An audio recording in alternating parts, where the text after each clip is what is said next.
এই পৃথিবীর কোন মানুষ জানতো না বাংলাদেশের যে রফিক বিন সাইদ নামে দুনিয়া থেকেও ডেলিভারি হয়েছে। যখন আমি এই গতানুগতিক নীতি থেকে বেরিয়ে পরিস্থিতি যতই উল্টা হোক যখন দাঁড়িয়ে বললাম মিলাদ পড়া যাবে না, এটা বিদআত, তাবিজ আমার হুজুর দিলেও সেটা শিরিক, জর্দা আমার হুজুর খেলেও এটা হারাম, চিৎকার দিয়ে যখন আমি সত্য স্বীকার করলাম, হুজুরটা আবার কে? যেই লোকটা বলতেছে কিচ্ছু বলা যাবে না, বিসমিল্লাহ আলা মিল্লাতে রাসূলিল্লাহ বলে মাটি দিতে হবে, তন্ন তন্ন করে খুঁজে লক্ষ লক্ষ মানুষের সামনে আল্লাহ আপনার মর্যাদা বৃদ্ধি করে দিতেন।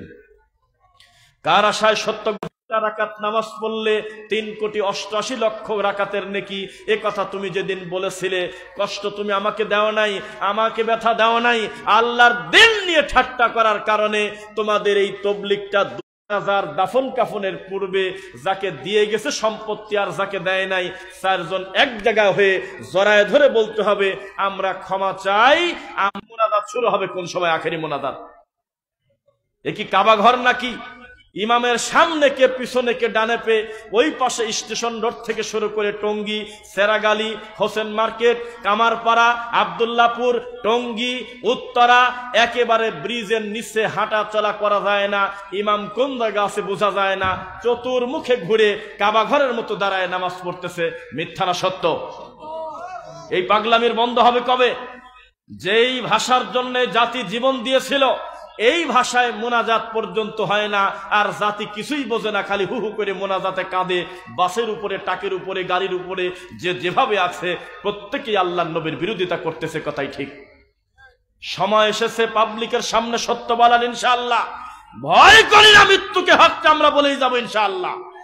বিদাতি যতই বিদাত করুক আমরা তার সামনে সুন্নাতের মেশিন নিয়ে দাঁড়িয়ে যাব। শিরিককারী যতই শিরিক করুক তাওহীদের পতাকা নিয়ে তার সামনে দাঁড়িয়ে যাব।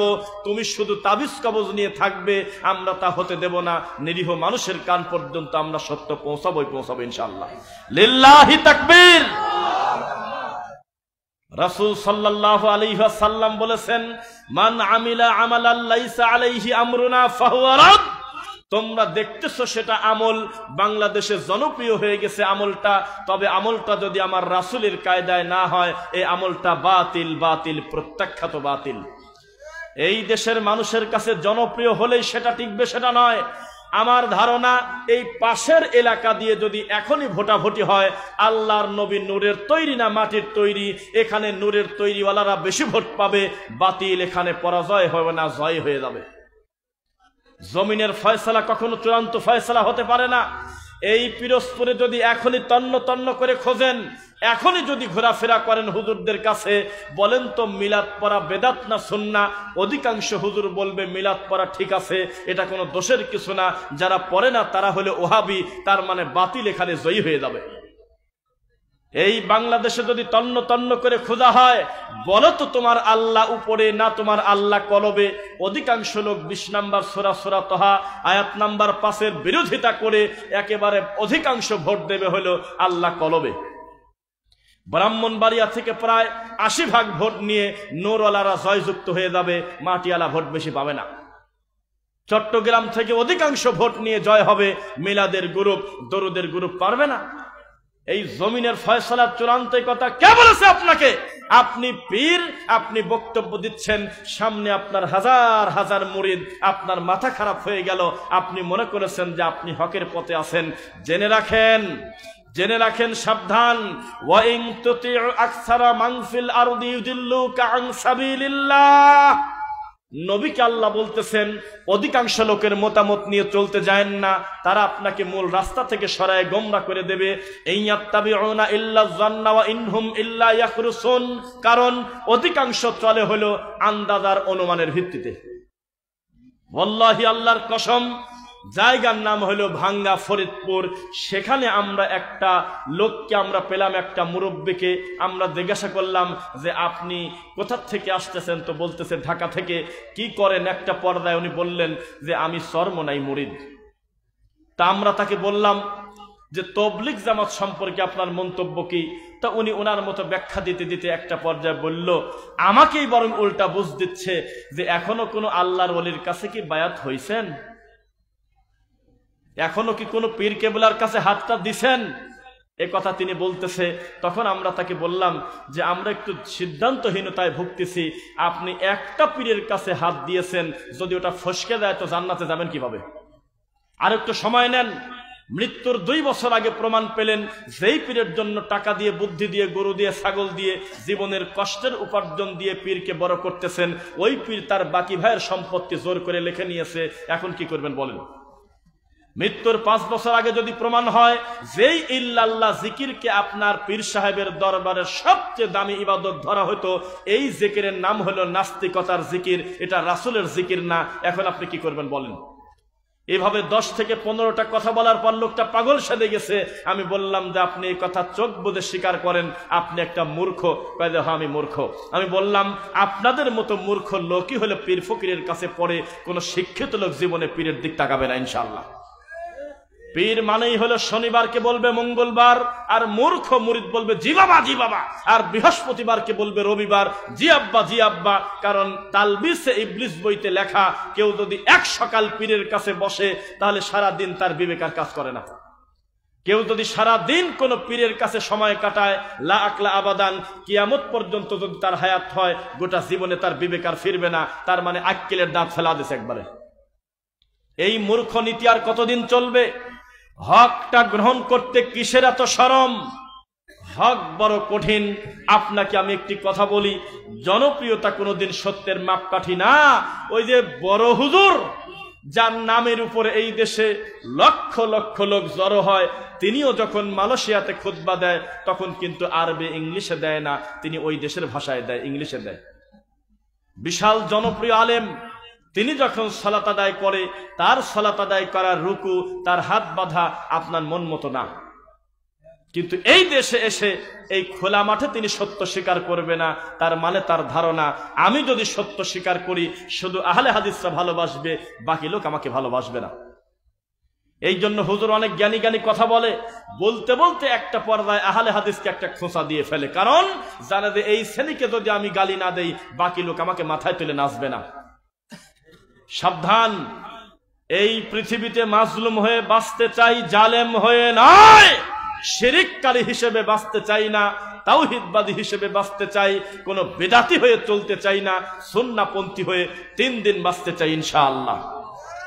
সাবধান। আগে যদি কেউ আমাদের কাছে বলতো যে ছেলে মাদ্রাসায় দেব, আমরা বলতাম দিয়ে দেন, অসুবিধা কি? এখন তা বলি না, এখন বলি ভেবে চিনতে দেন। যেখানে আল্লাহর ওহীর শিক্ষা দেওয়া হয়, যেখানে নাওয়াইতু শিক্ষা দেওয়া হয় না, ওই প্রতিষ্ঠানে দেন, নইলে 3 থেকে 4 মাস লাগবে আপনার ছেলের নাওয়াইতুর বংশ ঠিক করতে। ফজরের সুন্নাতের সাথে ফরজের মেলে না, জোহরের নামাজের সাথে আসরেরটা মেলে না, আসরের নিয়তের সাথে মাগরিবেরটা মেলে না, অন্য ওক্তের সাথে জুমার নামাজেরটা মেলে না, তাহাজ্জুদেরটা আলাদা, তারপরে ঈদের নামাজের 2টা আলাদা, জানাজার নামাজেরটা আলাদা, আর এক গোসলেরও দোয়া বানাইছে ইবলিস শয়তান, নামাইতুল গসলা লিরাফইল জানাবা। এ কোন ধরনের ডেলিভারি এগুলো?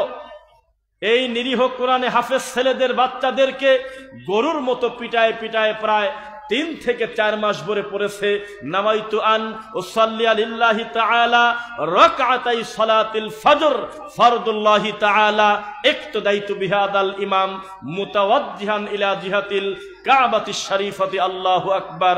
জুমার নামাজেরটা আরো কঠিন, নাওয়াইতু আন উসকিতা আন জিম্মাতি ফরদাজ যহর বিআদাই রাকআতাই সালাতিল জুমআ ফরদুল্লাহি তাআলা ইক্তদাইতু বিহাদাল ইমাম মুতাওয়াজ্জিহান ইলা জিহাতিল কাবাতিশ শরীফাতি আল্লাহু আকবার। এই মানুষের তৈরি করা শয়তানি দোয়া না শিখায় আল্লাহর রাসূলের অন্তত 50টা হাদিস শিখাতে পারত। লজ্জা শরম নাই? এই যে কয়দিন পরে রমজানের ক্যালেন্ডার বের হবে, আল্লাহর ঘরে পর্যন্ত নবীর বিরোধিতার ক্যালেন্ডার চলবে। আউয়ালুহু রহমাতুন, রহমতের 10 দিন, আওসাতুহু মাগফিরাতুন, মাগফিরাতের 10 দিন, আখিরাহু নাজাতুন, শেষ 10 দিন বরকত, রহমত আর মাগফিরাতের 10 দিন সিরিয়াল করে লেখা ক্যালেন্ডার পাওয়া যায় কিনা বলেন? এই কথা কে বলবে বলেন? তারা বলতেছে ইসলামিক ফাউন্ডেশন, যেখানে সব তরিকার লোক আছে। আস্তে করে বলে ফেলি, আহলে হাদিসের কেউ নাই। তোমার ঐক্য সব জায়গায় চলে, কিন্তু আহলুল হাদিসদেরকে ডাক দেওয়া যায় না। আহলুল হাদিসদেরকে ডাক দিলে বলতো আমি এই মুহূর্তে পদত্যাগ করব, আর নয়তো নাওয়াইতু আন আসুমা গদা, এই গদা কাটো।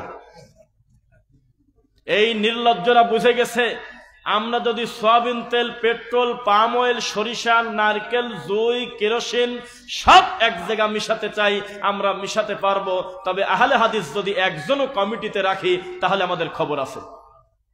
বাকি হুজুরদের পড়াশোনা করার চিন্তা নাই, দিন চলে যাচ্ছে, হুজুর চলে যাচ্ছে, ডানে বামে কিছুই বোঝে না। শাইখুল হাদিসের মতো বড় হুজুর যখন নামাজে দাঁড়ায় দেখে দূর থেকে মনে হয় এ জুকার কথা থেকে আসলো, আল্লাহর রাসূলের সালাতের সাথে তার সালাতের কোনো মিল নেই। কে এই কথার জবাব দিবে? আমাদের এই দেশে পড়াশোনা করা হচ্ছে বিদআত চর্চার পড়াশোনা, শিরিককে প্রতিষ্ঠিত করার জন্য রাত দিন গবেষণা করা হচ্ছে। তবে মনে রাখবেন, ডক্টর জাকির নায়েক যখন ইসলামের বক্তব্য দিত, পৃথিবীতে যখন আলোচনা করত, সারা পৃথিবীর শিক্ষিত মানুষের ৮০% লোক প্রায় হা করে তাকিয়ে থাকতো। হতে পারি আমি অন্য ধর্মের লোক, কিন্তু এ কি ম্যাগনেট রে বাবা, ইসলামের কথাও বলে, আবার কোন ধর্মে কোন বইতে কত পৃষ্ঠায় কি আছে সিরিয়াল সহ বলে দিচ্ছে। তিনি কথা বলার আগ পর্যন্ত বেশিরভাগ বাংলাদেশের মানুষ জানতো না যে ইবাদত করতেও আবার দলিল লাগে। ওরা মনে করতো আল হাদিস লেখা আছে কোরআনে নাকি আছে হাদিসে নাকি বলা হয়েছে, এই ছিল আমাদের বড় হুজুরদের দলিল। কিন্তু যখন ডক্টর জাকির নায়েক বললেন সহিহ বুখারী ৩ নম্বর খণ্ডর ৭ নম্বর পৃষ্ঠা, কুরআন মাজিদের সূরা আরাফের আয়াত নম্বর ৭৭, যখন ডাইরেক্ট উল্লেখ করে করে ভেঙে ভেঙে বলল, হা করে মানুষ তাকিয়েছিল। এভাবেও কি দাওয়াত দেওয়া যায়? হুজুর মনে করেছে জমি বিক্রি করতে দলিল লাগে, জমি কিনতে দলিল লাগে, ব্যবসায়িক পণ্য কেনা বেচাতে দলিল লাগে, গাড়ি বিক্রিতে আর কেনাতে দলিল লাগে। কিন্তু হুজুর জানে না এগুলো দলিল না হলেও দুনিয়াবি ব্যাপার। তবে ইবাদত যদি কেউ দলিল ছাড়া করে আর ইবাদতটা যদি রাসূলের না হয়, তার থাকার জায়গা জাহান্নাম। কে সব কথার যুক্তি দেবে? শহীদের রক্তের চেয়ে কলমের কালির দাম বেশি। বিশাল মাদ্রাসায় সিরিয়াল করে লেখা, নিচে লেখা আছে আল হাদিস। একটু পরে পরে ফেসবুকে পোস্ট দিচ্ছে ফাতেমার বদনা মুবারক, কোথা থেকে যেন একটা কাঁসার বদনা ধরে নিয়ে এসে পোস্ট দিচ্ছে, নিচে লেখা আল হাদিস। এসব আল হাদিসের বাপের নাম কি কোথায় পাওয়া যায়? খুঁজে পাওয়া যাচ্ছে না এখনো। বিশাল বড় একটা পাগড়ি সবুজ কালারের দিয়ে পেছানো, ওখানে লেখা আল্লাহর নবীর পাগড়ি মুবারক, আমিন না বলে যাবেন না, আল হাদিস। কোথাকার সে আল হাদিস? এক জোড়া জুতা ধরে নিয়ে আসছে কোথা থেকে যেন, নিচে লেখা আমার নবীর না আলাইন শরীফ, মানে নবীর জুতা মুবারক, সুবহানাল্লাহ না বলে যাবেন না। আছে কোন জায়গা জুতা? কোথা থেকে একটা চুল ধরে নিয়ে এসে ইন্টারনেটে সুন্দর করে ব্রাইটনেস বাড়িয়ে খুব ডিপলি কালার করে মানুষের সামনে প্রকাশ করতেছে, ১০০ টাকা করে নিচ্ছে, জালসায় পর্যন্ত বিক্রি করে আমার সোনার নবীর মাথার চুল মুবারক। নিচে লেখা আল হাদিস। আল হাদিস কেনা আবার কোন দিন তাদের এই ক্ষমতা হবে না। সহিহ বুখারী কিতাবুল আজান, কিতাবুস সালা, কিতাবুল ঈদাইন, এইভাবে উল্লেখ করে করে এত নাম্বার হাদিস, এত নাম্বার পৃষ্ঠা, এ কথা বলার সুযোগ তার নাই, কারণ সে জানে যে তার কর্মই শুরু হয়েছে জাল হাদিস দিয়ে। এই তো আমাদের দেশের শিক্ষা ব্যবস্থা। জেনে রাখবেন, যেই পীর সাহেব আপনার ঘাড়ের উপরে হাজার হাজার বার ইল্লাল্লাহ নামক শয়তানি জিকির দিতে পারে, যেই পীর সাহেব আপনাকে বলতে পারে তুমি এইটা ত্যাগ করো, ওইটা ত্যাগ করো, এত কিছু আপনাকে পরিবর্তন আনাতে পারলো, এখন পর্যন্ত আপনার পীর সাহেব নিজেই হাকিমপুর জর্দাদি পান খায়। এখন আপনার হুজুর তাবিজ বিক্রি করা ছাড়ে নাই, এখনো ২০০ টাকার মিলাদ করে ধর্ম বিক্রি করে খায়, এখনো পর্যন্ত ইসলামকে বিকৃত করে। তাহলে আপনাদের জবাব কি দিবেন আর আমাদের জবাব কি দিবেন? শোনেন, একটি কথা বলি। আব্দুল কাদের জিলানী রাহিমাহুল্লাহ তার কিতাবাদি পড়াশোনা করার পরে আমরা দেখলাম যে তার নিজস্ব লেখনী যা প্রমাণ করে, তাতে এই পৃথিবীতে যত পীর তার নাম ভাঙিয়ে খায়, সব পীর যে ইবলিস, তার একটা বক্তব্য যথেষ্ট। তাকে বলা হলো যে আমরা বুঝবো কিভাবে কোন দল বেদাতি, কোন দল হকের পথে আছে, আমরা কিভাবে বুঝবো? আব্দুল কাদের জিলানী রাহিমাহুল্লাহ বললেন, যেই যুগে যারা আসহাবুল হাদিস, আহলুল হাদিস, তাদেরকে যারা নামে বেনামে ব্যঙ্গ করে তারাই হলো বেদাতি। কোথায় গেল এই পৃষ্ঠার কথা? আব্দুল কাদের জিলানী বলতেছে, আমি রুকুতে যাওয়ার সময় হাত উঠাতাম, রুকু থেকে উঠে রুকুতে যাওয়ার সময় যেভাবে হাত তুলতাম একই রকম হাত তুলি, তার মানে রফল আদায় করে নামাজ পড়েছি। এই পৃষ্ঠাগুলো কোথায় গেল? এগুলো সব উড়ে চলে গেছে, বেদাতি হুজুর এগুলোকে ঢেকে দিয়েছে। সময় এসেছে সত্য মানুষের সামনে বলার, ইনশাআল্লাহ। আপনাকে একটি কথা বলেছিলাম শুরুতে, ওয়াল্লাহু আখরাজাকুম মিন বুতুনি উম্মাহাতিকুম লা তা'লামুনা শাইআ, মায়ের পেট থেকে যখন আল্লাহ আমাদেরকে বের করে তখন আমরা কিছুই জানতাম না। যার উপরে কোরআন নাজিল হয়েছে তার বয়স যখন 40 বছর হয়েছিল তখন তাকে আল্লাহ নবুয়তি দিয়েছিল। নাকি কথা বোঝা যাচ্ছে কি? 40 বছর লাগছে তার নবুয়তি দিতে, আর আব্দুল কাদের জিলানীর 40 সেকেন্ডও লাগে নাই, 18 পারা নিয়ে প্যাকেট হয়েছে মার পেট থেকে। এই সব জাদুকরি রামায়ণের গল্প বলে পীর সাহেবরা, এই পীর সাহেবরাই বক্তব্য দিচ্ছে জায়নামাজের উপর দিয়ে উড়ে চলে গেলাম, আমার দাদা হুজুর, বাবা হুজুর, কাকা হুজুর এই শয়তানি গল্প দিয়ে আর টেকা যাবে না ইনশাআল্লাহ। এখন আমরা সজাগ হয়ে গেছি, তুমি আমাদের কথা মেনে চলবে কিনা তা জানি না, তবে বিচারের মাঠে তুমি কথা বলতে পারবে না, তোমার কান পর্যন্ত আমরা আওয়াজ রাখি নাই। ইনশাআল্লাহ তাওহীদের বয়ান এই মাদ্রাসা থেকে হাজার হাজার বাচ্চা বেরিয়ে গোটা পিরোজপুর শুধু নয় সারা পৃথিবীর বাংলা ভাষাভাষী মানুষের কাছে আল্লাহর তাওহীদের প্রচার হয়ে যাবে ইনশাআল্লাহ। একটি কথা বলি আপনাদেরকে, মানুষ কত বড় ঘাড়তারা হয়। শনিবারে মাছ মারো না, কেননা দাউদ আলাইহিস সালাম যখন কিতাব পড়ে তার তেলাওয়াত এতই মিষ্টি, যখন আল্লাহ সুবহানাহু ওয়া তাআলা তার মুখের এই মিষ্টি কণ্ঠ দিলেন তখন মাছগুলো তীরে এসে তার তেলাওয়াত শুনত। এই ইহুদিরা কত বড় খারাপ আর আমরা কত বড় খারাপ এটা প্রমাণ করি। এই ইহুদিরা বলল যে ঠিক আছে শনিবারে মারবো না, তবে চারদিক থেকে বাঁধ দিয়ে দেব, বেড়া করে রাখবো, একটা মাছ আমরা ধরবো না। আল্লাহর কথা আমরা মানি, হে মুসা, হে দাউদ আমরা মানি, তবে আমরা মাছ মারবো হলো রবিবারের দিন। দিন যখন পার হলো ওই বেড়া দেওয়া জায়গার ভিতরে ঢুকে ঢুকে তারা মাছ ধরতো। কত বড় নিমক হারাম। এই জাতির কল্যাণের জন্য পাথরের ভিতর থেকে আল্লাহ ঝর্ণা বের করে বৃষ্টি দেয়। এই জাতিকে ভালোবেসে ফেরাউনকে ডুবে মারে, ওই নদী দিয়ে রাস্তা বের করে আল্লাহ মুসা নবীকে পার করে দেয়। এত ভালো কিছু করার পরেও 3 নাম্বার আরেকটা কল্যাণ দিল, মান্না ওয়াস সালওয়া, আসমান থেকে ভাজা গোশত কবুতরের মাশরুম এনে তাদেরকে দেওয়া হতো যে বসে বসে খাও। এরপরেও আল্লাহকে মানে নাই। কথা বুঝতেছেন নাকি? আল্লাহ প্রতিনিয়ত দিচ্ছে কিন্তু তাদের সহ্য হলো না। কয় যে এক খাবার কতদিন খাওয়া যায়, সামনে বৃষ্টি বাদলের দিন, যদি উপর থেকে আসা বন্ধ হয় তোমরা খাবারকে রিজার্ভ করো। এ কত বড় মুনাফিক। যেই আল্লাহ প্রতিদিন আসমান থেকে মান্না ওয়া সালওয়া দিতে পারে, ওই রব্বুল আলামিন পরিস্থিতি যেমন হোক কিয়ামত পর্যন্ত দেওয়ার ক্ষমতা আছে কিনা বলেন? এত নিমক হারামি করার পরেও আল্লাহ তাদেরকে বলেছেন ঠিক আছে মুসা নবীর দুআয় তোমাদের ক্ষমা করা হলো, তোমরা জেরুজালেম জয় করো। তখন তারা বলছে না, ইযহাবু ইলা রাব্বিক ফাকাতিলা, হে মুসা তুমি আর তোমার আল্লাহ যা যুদ্ধ করো, আমাদের টাইম নাই। এত বড় নিমক হারাম জাতিকে আল্লাহ বারবার সুযোগ দিচ্ছে। ও হুজুর, এই জনপ্রিয়তা একটা আমানত। আপনি বক্তব্য দিলে লক্ষ লক্ষ মানুষের কাছে বক্তব্য পৌঁছে যায়, আপনার ফলোয়ারের সংখ্যা প্রায় 10 মিলিয়ন, আমরা কথা বললে 2-4 লাখের বেশি দেখে না। এত বড় হুজুর যদি খোলা মাঠে সত্য স্বীকার করতো যে জুমার খুতবা 2-3টা হবে না, জুমার খুতবা আরবিতেও হবে না, বাংলাতেও হবে না, ইংলিশেও হবে না, হবে হলো মাতৃভাষায়, তার মুসল্লি যে ভাষা বোঝে এই মাতৃভাষায় খুতবা হবে, কতই না উপকার হতো। এই হুজুর যদি সত্য স্বীকার করে দিত খোলা মাঠে, খবরদার কোরআনের আয়াতকে বিকৃত করে জায়নামাজের দোয়া মনে করে ইন্নী ওয়াজ্জাহাতু বলে জায়নামাজে যেই দোয়া প্রচলন আছে এটা কোরআন মাজিদের আয়াত, কোরআন পড়তে পড়তে পড়লে প্রতি হরফে 10 নেকি, কিন্তু জায়নামাজের দোয়া মনে করে পড়লে পাপ হবেই। সেদিন মানুষ বুঝতো কথাটা ঠিক। সেম কথা আমরা করলে আমরা গালি খাই, কিন্তু সেলিব্রিটি হুজুর যখন বক্তব্য দেয় তার মানুষ কিচ্ছু বলে না। এত বড় জনপ্রিয় লোক যদি সত্য গোপন করে তার বিচার আছে কিনা? আমি বলেছিলাম আপনার এত বড় আলেম এখনো পর্যন্ত সালাম দেওয়া শেখে নাই, বলতেছে আসসালামু আলাইকুম ওয়া রাহমাতুল্লাহি তাআলা ওয়া বারাকাতু। তাআলা আবার কিনা? যখন আমরা এই বিষয়ে বক্তব্য দিলাম দেখলাম যে আমার একটা বক্তব্য দেখেছে 8.9 মিলিয়ন, তার মানে 89 লক্ষ লোক, প্রায় 11,000 লোক কমেন্ট করেছে, 10,500 লোকই আমাকে লিখতেছে তুই ইহুদির দালাল, তুই এত বড় হুজুরের ভুল ধরিস বেটা, তুই জানিস না যে সে আজহার বিশ্ববিদ্যালয়ে পড়েছে, তুই বুঝিস না কত বড় হুজুর, তুই বেটা হিংসুক। কি পরিমাণ গালিগালাজ করলো। একটা লোকের এই ক্ষমতা হলো না যে তাআলা আছে কোন জায়গা খুঁজে বের করি। এই জাতির আবেগ বাদ দিলে কিছু থাকে না। এই 2024 সালে এসে এখনো পর্যন্ত তারা হাতে গাছ বাঁধে, এটা নিলে নাকি বাতের ব্যথা ভালো হয়।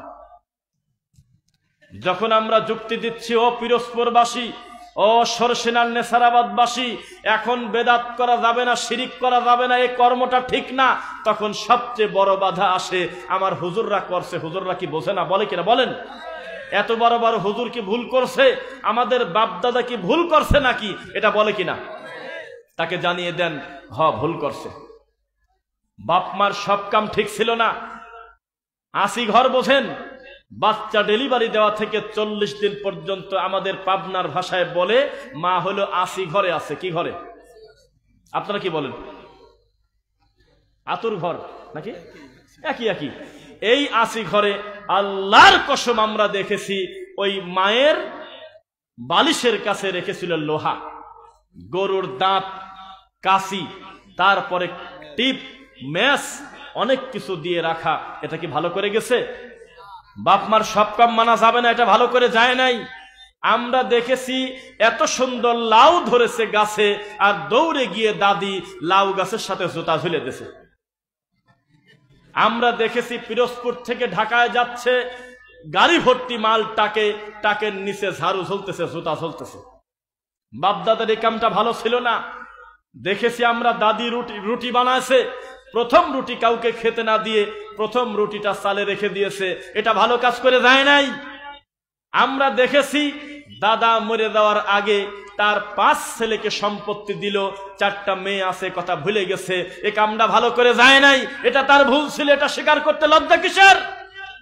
দাদা মরে যাওয়ার আগে বলেছিল, আমি যেহেতু অমক পীরের মুরিদ, আমি মরার পরে আমার কবরটা একটু উঁচু করে দিও, একটু বাধাই করে দিও। এ কথা রাখা যাবে না।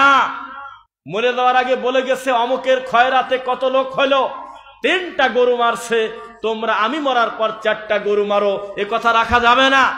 বাপের সব কথা ভালো না, দাদার সব কথা ভালো না। হয়তো তাদের কাছে দিনী জ্ঞান ছিল না, ওটাই তারা সঠিক মনে করে গেছে, কিন্তু বাপ দাদার দোহাই দেওয়া আল্লাহর কসম আবু জাহেলের নীতি। 31 নম্বর সূরা সূরা লুকমান, আয়াত নাম্বার 21, 22, 23, 24 সিরিয়ালে পড়তে থাকেন। পরিষ্কার ভাবে বলা, ওয়াইদা কিলা লাহুমুত্তাবিউ মা আনজালাল্লাহ, যখন আপনি তাদের বলবেন আসো আল্লাহ যা নাজিল করেছে আল্লাহর ওহির কথা মতো চলো, কলু, তারা বলবে, বাল ওয়াজাদনা আলাইহি আবাআনা, আরে আমাদের বাপ দাদা যেটার উপরে আমাদের রেখে গেছে এটাই আমাদের জন্য যথেষ্ট। বলেন নাউযুবিল্লাহ। বাপ দাদার সব কর্ম ভালো ছিল না। সারা জীবন আমরা দেখেছি জমির আইল কাটতে কাটতে একজনের জমি আর একজন খাচ্ছে। সারা জীবন আমরা দেখেছি নিজের জমি মনে করে 30টা বছর যেই জমি খাইলো, পরবর্তীতে প্রমাণ হইল এই জমি তার ছিল না। এটা সে ভালো করে যায় নাই। আমরা দেখেছি 3টা ছেলে সহ গাধার মতো সারাদিন মাঠে খাটেছে আমার দাদা অমকের চাচা, কিন্তু লোকটা ফজরের নামাজ পড়ার টাইম পায় নাই, বেলা 3:30টার সময় উঠে গেছে রাত্রিবেলা। এই লোকটা ভালো কাজ করে যায় নাই। আমরা দেখেছি মাগরিবের পর থেকে আওয়াবিন পড়ছে, 12 রাকাত পড়ছে প্রতিদিন, এটা তার ঠিক হয় নাই। আমরা দেখেছি লোকটা জুমার নামাজ পড়েছে 22 রাকাত, কিন্তু আসরের নামাজ পড়েছে মাগরিবের 15 মিনিট আগে। এ কথা তিনি ঠিক করেন নাই।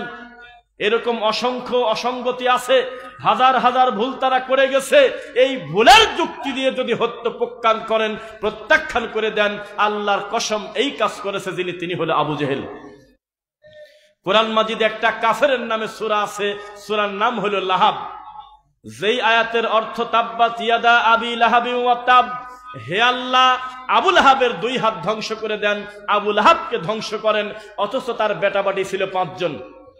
তার মরার পরে 5 জন ছেলেই মেয়ে কালেমা পড়ে মুসলমান হয়েছে। এটা একটা বর্ণনা। অফি রাওয়ায়াতিন, আরেকটা বর্ণনায় আছে না, 2 জনের ব্যাপার খোলাসা করে বোঝা যায় না, তবে একটা মেয়ে আর 2টা ছেলে পরবর্তীতে কালেমা পড়ে মুসলমান হয়ে গেছিল। সুবহানাল্লাহ পড়েন। আবু লাহাবের ছেলে মেয়ে যখন মুসলমান হলেন, মুসলমান হওয়ার পরে তারা সূরা ফাতিহার শেষে বলতেন, তাব্বাত ইয়াদা আবি লাহাবি ওয়া তাব, হে আল্লাহ আমার আব্বার 2 হাত ধ্বংস করে দেন, আমার আব্বাকে ধ্বংস করেন। এই আয়াত বাদ দিয়ে যদি পড়তো নামাজ হতো। বোঝেন না মনে হয়।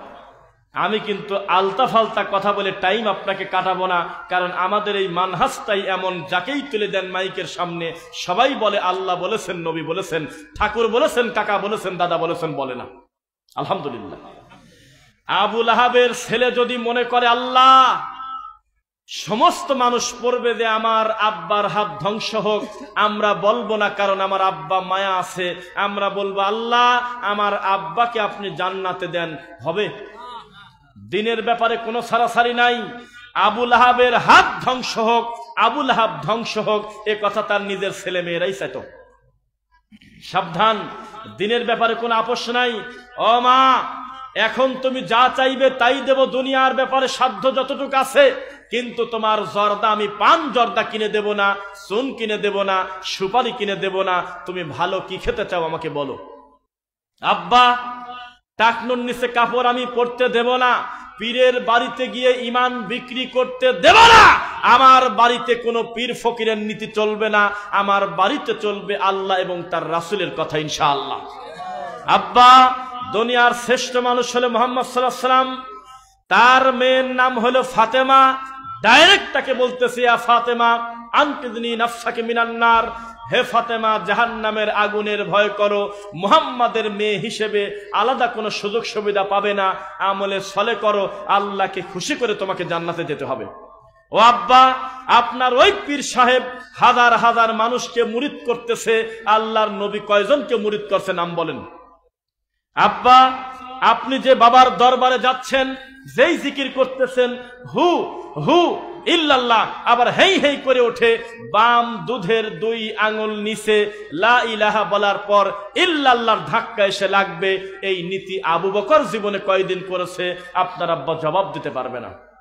আব্বা, পাগড়ি মাথায় দেন, কোনো অসুবিধা নাই, কিন্তু পাগড়ির কালারটা সবুজ কেন?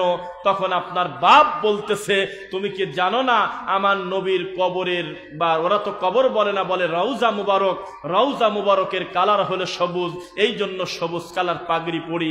আপনার বাপকে বলতে হবে আপনি নবীর কবরের পূজারী, আপনি আল্লাহর পূজারী, আল্লাহর ইবাদতকারী নয়।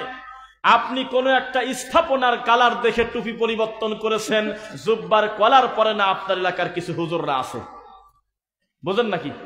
এই যে আমরা গায়ে দিছি জুব্বার কলার আছে, কথা বলে না, এই জুব্বার কলার নাই, এটা এই যে ব্যান্ড কলার, এই ঠিক কাছাকাছি এমন কিছু জায়গা আছে আমরা নিজেরা জানি, এই জুব্বা গায়ে দেওয়াকে তারা মনে করে তাকওয়া নাই। তাদের জুব্বার এখানে তেনার এটা এর বোতাম, পিছনে কয়েকটা তালি, তাদের হাতা ছেড়ে দেওয়া, তাদের কোনো কলার নাই, টুপলার বোতাম লাগায়। জিজ্ঞাসা করলে বলে এই স্বপ্নে আমার নবীকে আমার পীর সাহেব খেবলা দেখছে, হলে এই জুব্বা পড়তে হবে। আছে নাকি এই জায়গা? কি বলতেছেন বুঝলাম না। আপনার ঘরের পাশের বড় সম্মেলনে পীর সাহেবের ছেলে লম্বা করে জুব্বা টান দিয়ে ধরে বলতেছে এই জুব্বা আমার নবীর গার জুব্বা। ডাইরেক্ট বলতেছে আমার আব্বা হুজুর বসেছিল, তার পাশে আমার নবী এসে বসে আছে। নাউজুবিল্লাহ। এইরকম কুফরি আকিদা, শিরকি আকিদা প্রচার করে আর মানুষের কাছে বলে ওটা নাকি আলেমদের দরবার, ওটা গরু আর জাহেলদের দরবার।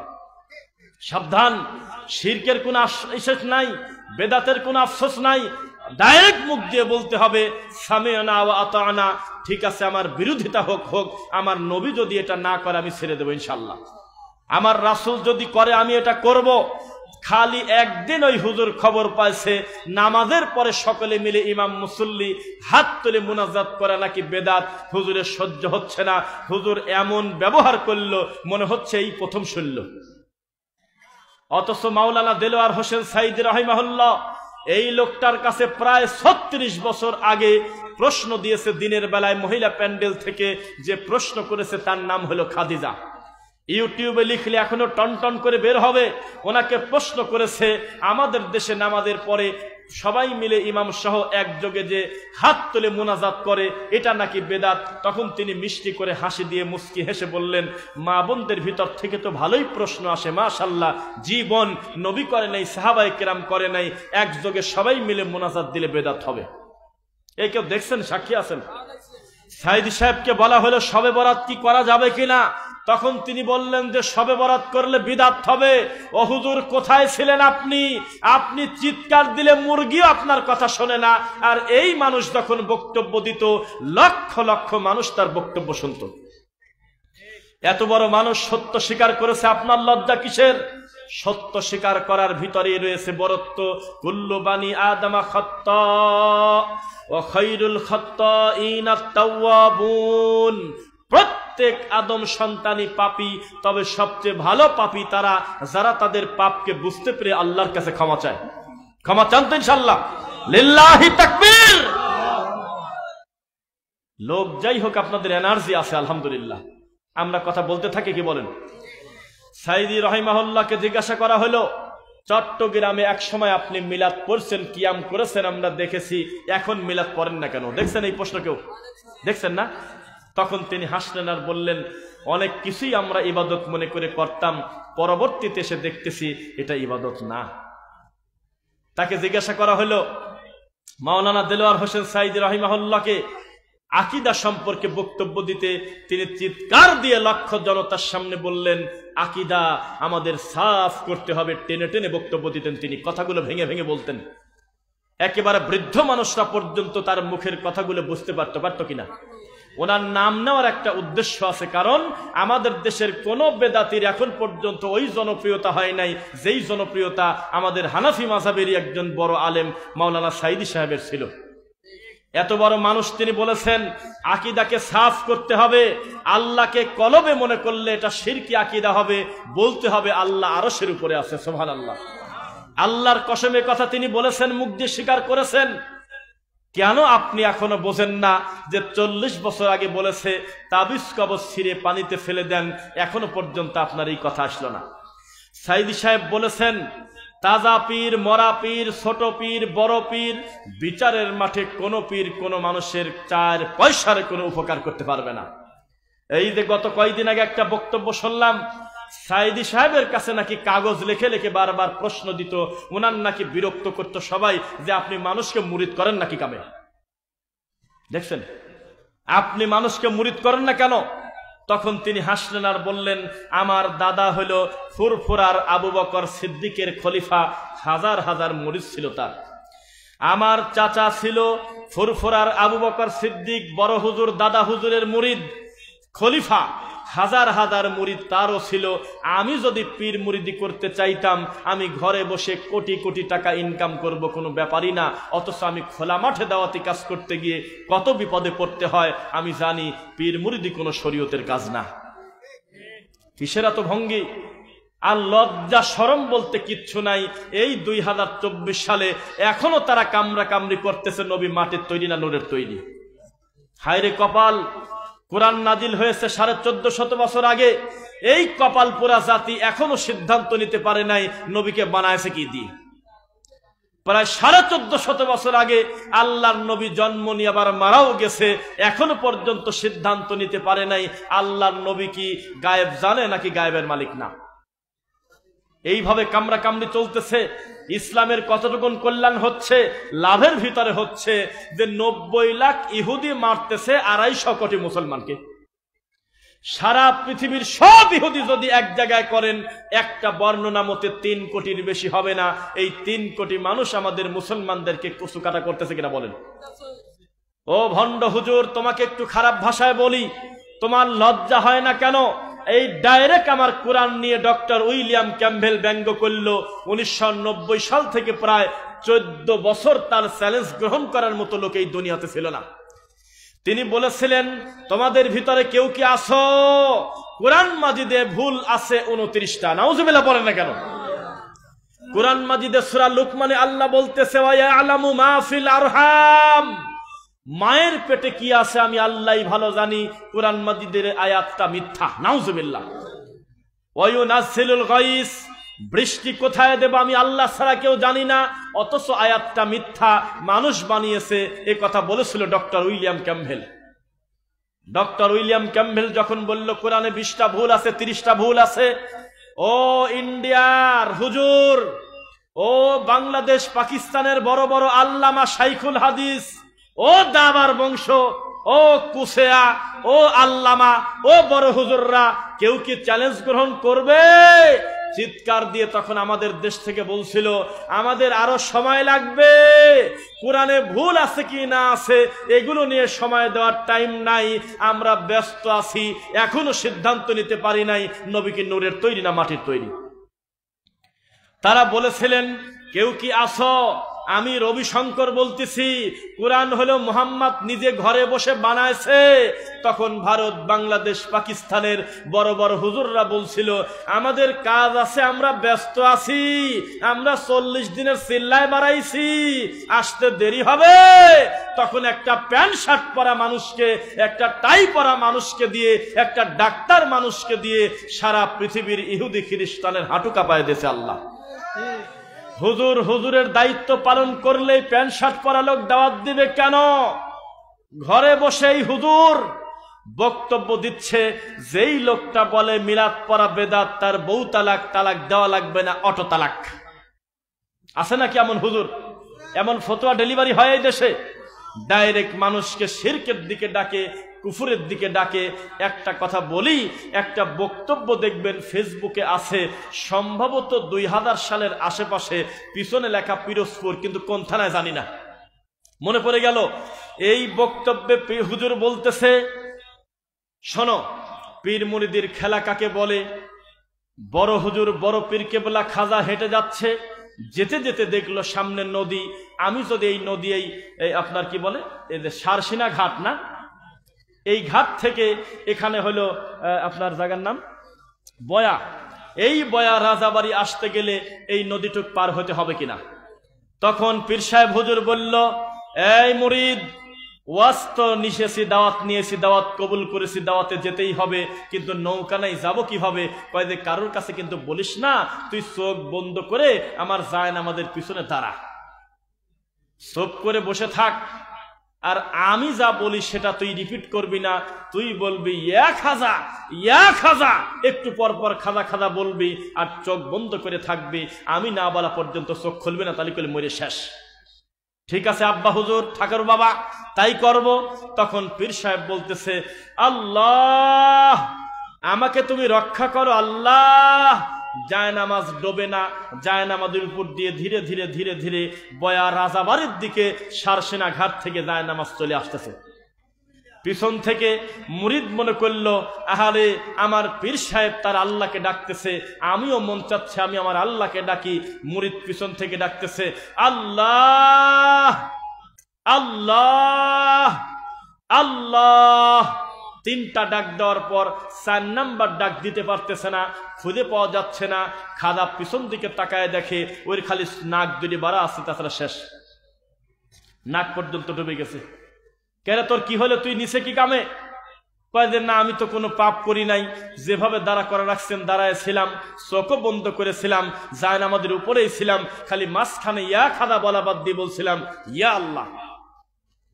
তখন মুরিদ তার কাপীর তার কান ধরে উঠে বলল, তোর থাপ্পড় দিয়ে দাঁত ভেঙে দেব, তুই ইয়া আল্লাহ বলতে গেলি কেন? আমি বলবো আল্লাহ আল্লাহ, তুই বলবি খাজা খাজা। তুই বেশি পণ্ডিতি করে যখন ডাইরেক্ট আল্লাহর নাম নিতে গেছিস, এখন তোর আল্লাহকেই বাঁচাতে বল। নাউযুবিল্লাহ। ওই সময় যদি কোনো শ্রোতা জুতা খুলে যদি হুজুরকে বলতো এই মুহূর্তে তওবা পড়েন, ইস্তেগফার করেন, মানুষের সামনে সত্য স্বীকার করেন যে এটা আপনার একটা শয়তানি রামায়ণের গল্প ছিল, মানুষের উপকার হতো, কেউ কিছু বলে না, সবাই বলতেছে সুবহানাল্লাহ। তখন ওই লোকটা বলতেছে ইয়া খাজা, তখন হাঁটু পর্যন্ত উঠে গেল, ইয়া খাজা, বুক পর্যন্ত ঠিক হয়ে গেল, ইয়া খাজা, পুরা লোকটা সুন্দর করে যায় নামাজে উঠে গেল। এ কথা বলে মানুষের আক্কেলের দাঁত ফেলাচ্ছে। বোঝা যাচ্ছে নাকি? সাবধান, কোন দিন কোন পীর ফকিরের নীতিতে বিশ্বাসী হবেন না ইনশাআল্লাহ। জীবনে দেখতেও যাবেন না যে ঠিক আছে মুরিদ হব না, তবে যাব, ওখানে কি হয় খবরদার, আপনি যেতে পারবেন না। আলেমরা যাবে সেটা ভিন্ন কথা। আপনার ইমান এত পাকাপোক্ত আমরা বুঝি না। কত নিরীহ লোক জীবনভর অন্যায় করেছে, সেই লোকটা ঠাকুরের দরবারে যাওয়ার পর, নজরবন্দি হয়ে যাওয়ার পরে সবাই বলতেছে দেখো লোকটা কত ভালো হলো। আমরা তো দেখতেছি উল্টা নদী থেকে উঠে সমুদ্রে লাফ দিছে। আগে ক্ষতি করত মানুষের গোয়াল, গরু খালি করত, ডাকাতি করত, মানুষকে গালি দিত, তার মানে মানুষের সম্পদ নষ্ট করত। আর পীরের মুরিদ হওয়ার পর থেকে ইসলাম নষ্ট করতেছে, ঈমান ধ্বংস করতেছে। এই দেশে আবু বকরের থেকে আপনার হলো ওই যে কি বলে কে জানি ওয়াসকরণী, আবু বকরের থেকে ওয়াসকরণীর দাম বেশি আমাদের দেশে। আল্লাহর নবীর থেকে মনসের পাগলের গল্প বেশি হয়। এটা একটা আশ্চর্য জীবন, যেই জীবন ইমাম ইবনু তাইমিয়াকে চেনে না, নাসিরউদ্দিন আলবানী রাহিমাহুল্লাহকে চেনে না, ইমাম ইবনুল কাইয়িম রাহিমাহুল্লাহকে চেনে না, ইমাম বুখারীর নামে কোনো বক্তব্য হয় না এই দেশে, কিন্তু বায়েজিদ বোস্তামির মতো একটা শিরিক কুফরি আকীদার লোকের নাম প্রচার করা হয় কিনা বলেন? বইতে লিখে রাখছে বায়েজিদের গল্প, অথচ বায়েজিদের আকীদা কত খারাপ দেখেন।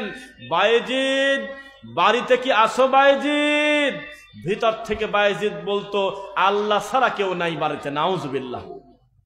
সে নিজেকে আল্লাহ বলতেছে। ও বায়েজিদ কিছু কি বোঝা গেল? বায়েজিদ বলতেছে তালাবতুল্লাহ সিত্তিনা সানা, আমি আমার আল্লাহকে 60 বছর যাবত খুঁজলাম, খুঁজে খুঁজে না পেয়ে ফাইদা আনা হুয়া, শেষ পর্যন্ত খুঁজে দেখি আমি নিজেই আল্লাহ। এই যদি তার আকীদা হয়, এই যদি তার বুঝ হয়, এই বুঝ অনুযায়ী যেই পীর ফকিররা চলবে তাদের আকীদা কত খারাপ হতে পারে আপনি বোঝেন। এজন্য বলি, এত সুন্দর সোনার টুকরা ছেলে দিয়েছে আপনাকে, খবরদার কোনো বেদাতির কোলে দিয়েন না। সবাই আমার দিকে তাকান, আমি কিন্তু আজকে নিয়ত করে আসছি, আমি পুরো বক্তব্যটা ইনশাল্লাহ গতানুগতিকের বাইরে অন্তত 5টা অজানা জিনিস জানানোর চেষ্টা করব ইনশাল্লাহ। আবু লাহাবের একটা কাজ ছিল, যেই কাজের সাথে আমাদের জামানার বর্তমান বড় হুজুরদের মিল আছে, দেখবেন, শুনবেন, সেটা শুনবেন। লিল্লাহি তাকবীর, মাশাআল্লাহ। পূর্ণ হয়ে আমাদের ভাইয়েরা জমা হয়ে গেছে, আল্লাহ সকলকে কবুল করুন, আল্লাহুম্মা আমিন। মুহাম্মদ সাল্লাল্লাহু আলাইহি ওয়াসাল্লাম কোন পথহারা মানুষের কাছে গিয়ে বলতেন, শোনো, লাতকে রাখো, মানাতকে রাখো, উজ্জাতকে রাখো, সব দেবতা বাদ দিয়ে আল্লাহর ইবাদত করো। যেই দাওয়াত দিয়ে চলে যেত, আবু লাহাব আবার ওই একই লোকের কাছে যা বলতো, বাদ দাও তো পাগলের কথা, যা খুশি না বলে রাখো তো তার কথা। এভাবে তিনি দ্বিতীয়বার করে তার কাছে যাইতেন। লোকজন বলতো, কার কথা মানবো? আবু তালেব তো বাইরের কেউ না, আবু লাহাব তো মুতালেবেরই ছেলে, চাচা ভাতিজার মারামারি লাগছে। এভাবে তিনি দিনের ক্ষতি করেছে। আর বর্তমান জামানার হুজুররা কিভাবে দিনকে বিকৃত করে, একটা কথা শোনেন। আমাদের বক্তব্য অনলাইনে শুনে, অফলাইনে দেখে, দাওয়াতি কাজের কারণে সালাতুর রাসূল বইটা পড়ে প্রায় নামাজটা শুদ্ধ করে ফেললো, প্রায় একটা দিনের বুঝ আশা আশা ভাব, বা এই বোঝা বুঝে গেল প্রায় যে না, একটু ব্যতিক্রম কিছু ভালো আছে। পরে বেদাতি হুজুর একটা জুমার খুতবা এবার সবই উল্টে দিছে। খুতবা দেওয়ার জিনিস খুঁজে পাওয়া নাই, খুতবাতে উঠে বলতেছে, যারা জোরে আমিন বলে তারা ইহুদির দালাল, নাউযুবিল্লাহি মিন যালিক। শোনেন, সাবধান, রাগ করবেন না, কথা ছেড়ে বললাম না। এই দেশটা যদি কোনো খ্রিস্টানের হাতে যায়, ও এত ক্ষতি করবে না যত ক্ষতি কোনো পীরের হাতে যদি দেশটা যায়। এই দেশের প্রধানমন্ত্রী যদি কোনো হিন্দুও হয়, কোন মুসলমান প্রকৃত ইমাম যার ভিতরে আছে, জীবনে কোনোদিন নিজে কোনোদিন হিন্দু হবে না। কোন হিন্দু যদি বলে গরুর মুত খাও, গরুর গোবর খাও, মুসলমান খাবে না, কারণ মুসলমান বলবে তুই খা, তুই যে মুসলিম না তা তো আমরা জানি। এই দেশ যদি কোনো নাস্তিকের হাতে থাকে, এই নাস্তিকের এত ক্ষমতা হয় নাই, কোনোদিন পারবে না প্রতি বছর লক্ষ লক্ষ মানুষকে নাস্তিক বানানো। উনি জুলুম করবে মানুষের উপরে, কথা ঠিক আছে, কিন্তু সহজে কাউকে নাস্তিক বানানো যায় না, অবস্থা খুব কঠিন। কিন্তু এই দেশটা যদি চরমনাই পীরের হাতে তুলে দেন, এই লোকটা আহলে হাদিসদেরকে কচু কাটা করবে, কারণ তার দৃষ্টিতে খ্রিস্টানের থেকে নাকি আমরা খারাপ। শুধুমাত্র একটা অপরাধ, আমরা তাদের লাভ দেওয়ার বিরোধিতা করি, আমরা তাদের এই শিরিক এবং কুফরি আকীদার বিরোধিতা করি। তাদের বইতে অসংখ্য জায়গায় সরাসরি আল্লাহকে কটূক্তি করা, রাসূলকে নিয়ে ব্যঙ্গ করা আছে। এগুলোর বিরোধিতা করার কারণে আমাদেরকে বলতেছে আমরা নাকি 300 করে টাকা পাই আর মসজিদে যায় জোরে জোরে আমিন বলি। শুনছেন কথা? আমরা নাকি মসজিদে মসজিদে লোক ঠিক করছি, তোমাকে 500 তোমাকে 300, তুমি মসজিদে গিয়ে জোরে জোরে আমিন বলবে। এত বড় কথা যেই পীরের মুখ দিয়ে বের হয়, এই লোকটা যদি দেশের ক্ষমতা পায়, আমরা বিশ্বাস করি এই দেশে সবচেয়ে বড় বিপদে পড়বে যারা ভালো ভালো আলেম তারা। ও হুজুর, কোন ইসলাম মানবো? এক পীর আর এক পীরকে বলতেছে তুই কাফের। এক পীর বলতেছে যেই বিয়েতে গান বাজনা বাজে না সেই বিবাহ হারাম। শুনছেন আপনারা? এক পীর বলতেছে আমার মরণকালে ঢোল বাঁশি বাজায়ও, কলেমা কালেমার দরকার নাই, ও আমার তরিকার ভাই, আমি মরার পরে আমার কবরে ঢোল বাঁশি বাজায়ও। এই কথা শোনার পরে আব্বাসী হুজুর ফতোয়া দিল এরা কাফের। দেওয়ানবাগি বলল, ওরে আমার কলিজার টুকরা মুরিদরা, দেখতেছ আমার নাম দেওয়ানবাগি, মূলত আসলে আমি আলাদা কেউ না, উপরে যে আছে আমি সে একই। ও আমার রশি মুরিদরা, আব্বা মরে গেছে পীর, মরে গেছে পীর, যেই খাটে ঘুমাতো সেই খাটের কাছে বরকত নেয়, খাটে সোমা দেয়, সেজদা দেয়, খাবার নিয়ে নিয়ে হিন্দুদের মতো উলুধ্বনি দিচ্ছে আপনার এই পাশের জেলা ফরিদপুরে। কার কথা মানবো তোমরা সিদ্ধান্ত নাও। হানাফি কাকে বলে? ল্যাংটা কাপড়ই পরে না সেই লোকটাও পরিচয় দিচ্ছে আমি হানাফি মাযহাবের লোক। আমি মানবো কাটটা? তাবিজ বিক্রি করে খায় বলতেছে আমি হানাফি মাযহাবের লোক। শিরিক করে, কুফরি করে, বলতেছে আমি হানাফি মাযহাবের লোক। আসলে হানাফি কোনটা আপনি বলেন? এক পীরকে যদি বলেন যে তুমি কি 1 বোতল বিষ খাবে না জামাত ইসলামে যোগ দেবে, বলবে আমি বিষ খায় মরে যাব, তাও আমি জামাত ইসলাম করব না, অথচ দুই দলই হানাফি। রাজারবাগীকে যদি বলা হয় তোমার ডান পাশে আছে 1 বোতল বিষ, তুমি কি সারসিনার দরবারে গিয়ে মুরিদ হবে কিনা, ও বলবে বিষ খায় মরে যাই, ও দরবারে মুরিদ হব না, ওরা ভালো না। এই দরবারের লোককে যদি কালকে গিয়ে বলা হয় যে যেহেতু একই জেলা, প্রায় কাছাকাছি, বরিশাল পিরোজপুর দুইটাই খুব মোটামুটি মার্কেট প্রাপ্ত, তো মোটামুটি এক কাজ করেন, চরমোনাই আর সারসিনা আপনারা মিশে ফেলেন, সবাই হানাফি, সবাই মুসলিম, সবাই 5 ওয়াক্ত সালাত আদায় করে, খালি খালি ঝামেলার দরকার নাই, মুরিদের সংখ্যা বাড়বে। আর যে পরিমাণ গাড়ি যায় চরমোনার মাঠে দাঁড়ায়, এতে মানুষের কষ্ট হয়, অর্ধেক গাড়ি আমরা এদিক পাস করে দেই। আসলে আমরা মিরকলে মুরিদ করি, আমরা ভাগাভাগি করে নেই। আমি ধারণা করতেছি আমার ভুল হতে পারে, তবে আল্লাহ সাক্ষী এই দরবারের লোক মরা স্বীকার করবে, তাও চরমোনার দরবারে গিয়ে মিল করবে না। তাদের নিজেদের ভিতরে এত কামড়া কামড়ি, কিন্তু একটা জায়গায় তারা ঐক্যবদ্ধ হয়, যখন খবর পায় যে আহলে হাদিসের কোন মসজিদ হচ্ছে অমুক এলাকায়, রাতারাতি সব বেদাতি এক হয়ে যায়। অথচ এতদিন দেখতাম যে কামড়া কামড়ি লাগাইছে, বিয়ে বাড়িতে দেখবেন মাঝে মধ্যে কুকুরের চেঁচামেচিতে খাওয়া বন্ধ হয়। মিথ্যা বললাম? কি যে জ্বালা শেষ নাই, এমন ভাবে চিৎকার দিচ্ছে মনে হচ্ছে 3টা মার্ডার হয়েছে। খাওয়া বাদ দিয়ে যখন পর্দাটা সরাই, তখন দেখি যে 2টা কুত্তা কামড়া কামড়ি করতেছে, এমন কোন দামি সম্পদ নিয়ে না, একটা হাড্ডি নিয়ে। এক পীর আর এক পীরকে বলতেছে তোর বউ তালাক, কারণ তুই নবীকে মাটির তৈরি বললি কি কামে। এক পীর আর এক পীরকে বলতেছে তোর বউ তালাক, কারণ তুই হলো মিজানুর রহমান আজহারের সাথে মুসাফা করলি কি কামে। এই জন্য মাগরিবের পর তারা নতুন করে কালেমা পড়ছিল, দেখছিলেন আপনারা? হাই রে ইমানের পাওয়ার! আল্লাহর নবী ইহুদিদের বাড়িতে খানা খাইছে, ইহুদিদের সাথে উঠা বসা করছে প্রয়োজনে, জাগতিক কারণে, আমার নবীর ইমানের ক্ষতি হলো না। আর এই আজহারি সাহেব একটা মুসলমান, আমাদের ভাই, শিক্ষিত একটা জ্ঞানী মানুষ, এই মানুষের সাথে মুসাফা করার কারণে চট্টগ্রামে তারই মানহাজের ওই একই বিশ্ববিদ্যালয় থেকে তারাও মাস্টার ডিগ্রি অর্জন করেছে, তারাও আজহারি। শুধুমাত্র তরিকার কারণে, পীর ফকিরের নীতি মানার কারণে আজহারি সাহেবের সাথে মুসাফা করে তাদের নাকি ইমান চলে গেছে। দেখছেন না? দেখেন নাই? দেখছেন? তখন তারা এসে বলতেছে আশহাদু আল্লা ইলাহা ইল্লাল্লাহ ওয়াহদাহু লা শারীকা লা ওয়া আশহাদু আন্না মুহাম্মাদান আবদুহু ওয়া রাসূলুহু। আজহারের সাথে দেখা করার পর ঈমান চলে গেছে। আগে মুসলমান ছিলাম, এখন কাফের, আবার নতুন করে মুসলিম হই। মুসলমান হইল, আচ্ছা যাই হোক, ও জাতকে আমরা আগেও তো মুসলিম মনে করি না, তারপরেও যাই হোক, কালেমা পড়লে 30 বছরের মূর্তি পূজারীকে আল্লাহ ক্ষমা করে, করে কিনা? অনুশোচনা 1, 2 এই পাপার জীবনে করব না, 3 বেশি বেশি ভালো কাজ করে প্রমাণ করা যে আমি আসলেই অনুতপ্ত, তাহলে আল্লাহ ক্ষমা করে দেয় একনিষ্ঠ তওবা করলে।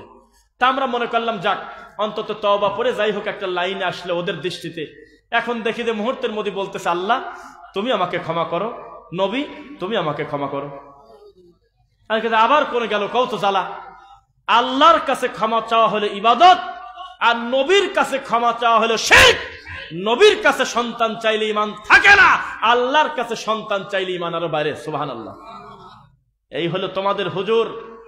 তোমরা এখনো সিদ্ধান্ত নিতে পারো নাই যে কোনটাকে আমরা সম্মান দেব। বাংলাদেশে আমরা অহংকার করি না, সত্য করে বলি। যুবক ছেলেরা একটু কথা বলো। মিজানুর রহমান আজহারি সাহেব যদি কোনো 10 মিনিটের একটা লেকচার ইউটিউব ফেসবুকে দেয়, হিংসা করে 4 পয়সা লাভ নাই ভাই। আমি 100 বক্তব্য দিলে যে ভিউ হবে না, এই মানুষটার 1 ঘন্টায় তার থেকে বেশি ভিউ হবে। এই লোকটা বক্তব্য দিলে লক্ষ লক্ষ মানুষ মুহূর্তের ভিতরে বাড়ি বসে শোনে। জীবনে কোনোদিন বিরোধিতা করব না এই ব্যাপারে যে তার জনপ্রিয়তা নাই, জনপ্রিয়তা খুব আছে। কিন্তু একটি প্রশ্ন, আমাদের দেশের মানুষ মনে করে আজহারি মানে হলো হকের মাপকাঠি, আজহারি মানে বিশাল ব্যাপার। পৃথিবীর সবচেয়ে প্রাচীনতম ইসলামী বিশ্ববিদ্যালয় মিশরের আল আজহার বিশ্ববিদ্যালয়, ঠিক কিনা বলেন? তাহলে খাতা কলম বার করেন তো দেখি, ক্যালেন্ডার বার করেন, মোবাইল একটু দেখা দেই। যতগুলো আজহারি মিশর থেকে ডেলিভারি হয়েছে আমাদের এই দেশে, বাংলাদেশের 98টা হলো কবর পূজারি, ডাইরেক্ট মাজারে সেজদা দেয়। 98টা হলো জিলাপিখোর, কুসুম গরম সুন্নি না, একেবারে ডাইরেক্ট গরম সুন্নি, একেবারে ডাইরেক্ট রেজবির লোক। আর 2টার ভিতরে যারা মোটামুটি একটু লাইনে আছে, তবুও পুরাটা সত্য স্বীকার করে না, প্রায় কাছাকাছি গিয়ে বলে আচ্ছা বাদ দাও, সব আমরা একই আছি। কারণ তারা জানে এক বৈঠকে সব সত্য স্বীকার করলে ভোট পাওয়া যাবে না। আরে মন্দির পাহারা দিচ্ছে আর মসজিদ ভাঙতেছে, টুপি মাথায় দিয়ে মন্দিরে গিয়ে বলতেছে আল্লাহ তোমার শুকরিয়া আদায় করি যে তুমি মন্দিরে আসার আমার সুযোগ দিছাও।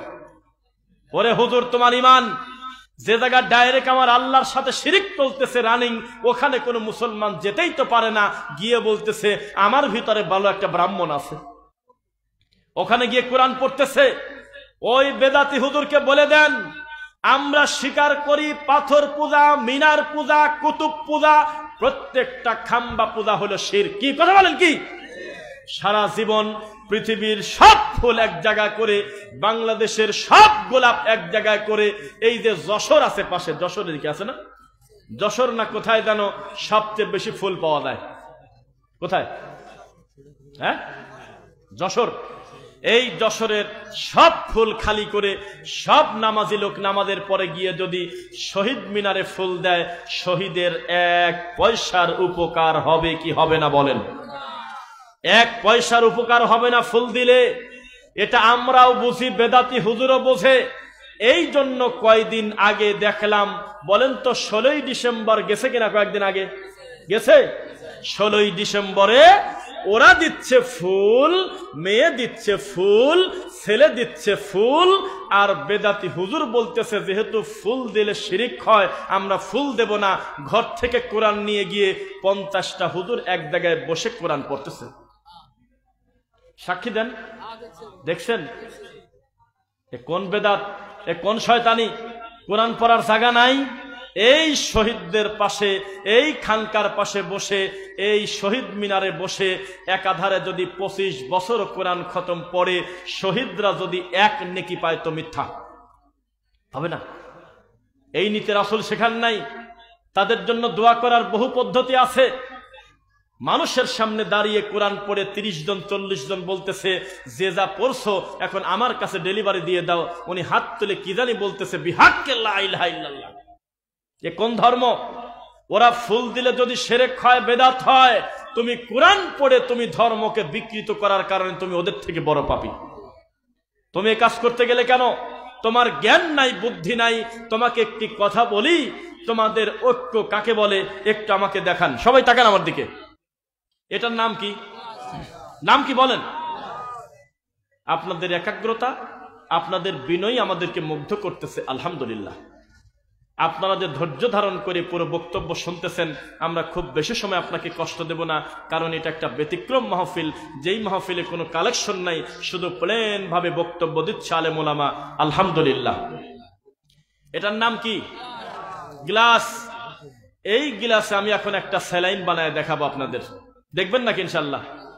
আমার কাছে চামিচ নাই, তবে ধরেন যে আমার হাতে একটা চামিচ আছে, এইটা তা আমি এই গিলাসের ভিতরে হালকা একটু চরমনাই ঢেলে দেব, আমি একটু আহলে হাদিস দেব, আমি একটু চিশতিয়া দেব, আমি কয়েক দানা নকশবন্দি দেব, তারপরে কিছু মুজাদ্দিদি দেব, তারপরে কিছু বেরলভি দেব, এরপরে একটু রেসবি দেব, হালকা কুসুম গরম কিছু সুন্নি দেব। এভাবে সিরিয়াল করে আমি এর ভিতরে সবকিছু ঢুকায়ে জোরে করে একটা ঘোরান দিলাম। ঐক্য হইল না? ঐক্য হয়েছে? এই ঐক্য কতদিন টিকবে আপনি আমাকে বলেন, কয়দিন টিকবে বলেন? ঐক্য যখন আমরা সবাই করে ফেললাম যে সব তরিকার লোক আছে, তো জোহরের নামাজের আজান পড়ে গেছে, তাহলে চলো আমরা আল্লাহর ঘরে গিয়ে আজানটা দেই, আজানেই ভেজাল লেগে যাবে। আজানের পরে একজন মোনাজাত করে কাঁদতেছে, আর একজন বলতেছে মোনাজাত করা যাবে না। নামাজে সালাম ফেরায় কেউ মাথায় হাত দিচ্ছে, কেউ মোনাজাত করতেছে, কেউ মুসল্লির দিকে ঘুরে বসে আপনার জিকির করে। এই ঐক্য 3 মিনিট টিকবে না। ঐক্য হবে কোরআন এবং সহিহ হাদিসের সাথে, মানুষের সাথে। মানুষের ঐক্য তো বহু দূরের কথা, একটের বাপের সাথে তো ছেলের মিল নেই। খবরদার, সাবধান।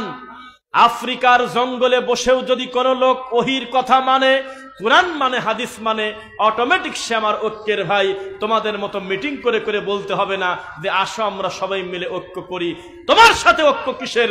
ঐক্য হবে কোরআন হাদিসের সাথে ইনশাআল্লাহ। হুজুর, তুমি শুনলাম যে রানী এলিজাবেথ নাকি নবীর বংশ, তুমি খবর পাও?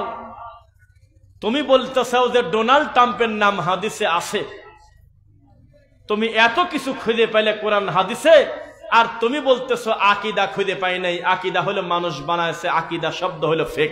কেউ কি সাক্ষী আছেন বলছে কথা? নাউজুবিল্লাহ।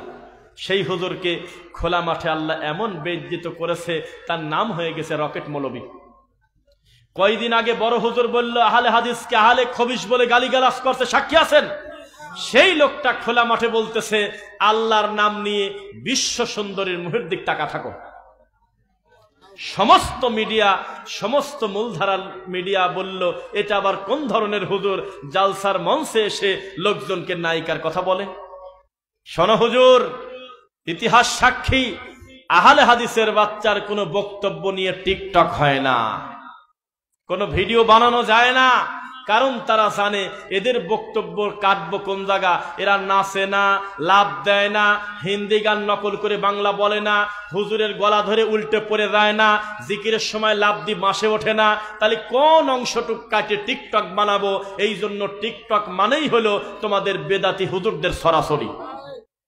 হ্যাঁ, আমাদের কোনো বক্তব্য কাটা যায় না। কিভাবে করবে? কাটবে। কারণ ছাড়া হু হু করে কাঁদি না, অকারণে খিলখিল করে হাসি না, আরো জোরে বলো তাকবীর দাও, ঠিক কিনা বলো। এভাবে বলে বলে মানুষের সামনে আমরা প্রেসার দেই না। আবার হিন্দি গানও নকল করি না, বিড়ি খাওয়ার স্টাইলও দেখাই না। তাহলে আমাদের বক্তব্য নিয়ে হবে কিভাবে? তোমার বড় হুজুর আর আমার বড় হুজুরকে দেখো। তোমার বড় হুজুর 4 লাখ টাকা নিয়েছে মাহফিলে আগে অগ্রিম, কিন্তু অতিরিক্ত কুয়াশা থাকার কারণে হেলিকপ্টার যেতে পারবে না জন্য 4 লক্ষ টাকা কমিটিকে ফেরত দিয়েছে। ডাইরেক্ট নিউজের কথা বললাম কিন্তু। আর আমার হুজুর 1 টাকা অগ্রিম না নিয়ে শত শত কিলোমিটার এসে আবার চলে যাচ্ছে। 50,000 টাকাও তার হাতে জাতি দেয় না, তারপরেও কাউকে গালিগালাজ করে না। আর তোমার হুজুর বলতেছে আগে 40 দিয়েছো ঠিক আছে, বাকি 60,000 টাকা যদি এখন এই মুহূর্তে না দাও তাহলে আমি জালসায় আসবো না, আমি চলে গেলাম। এই তো তোমার হুজুর।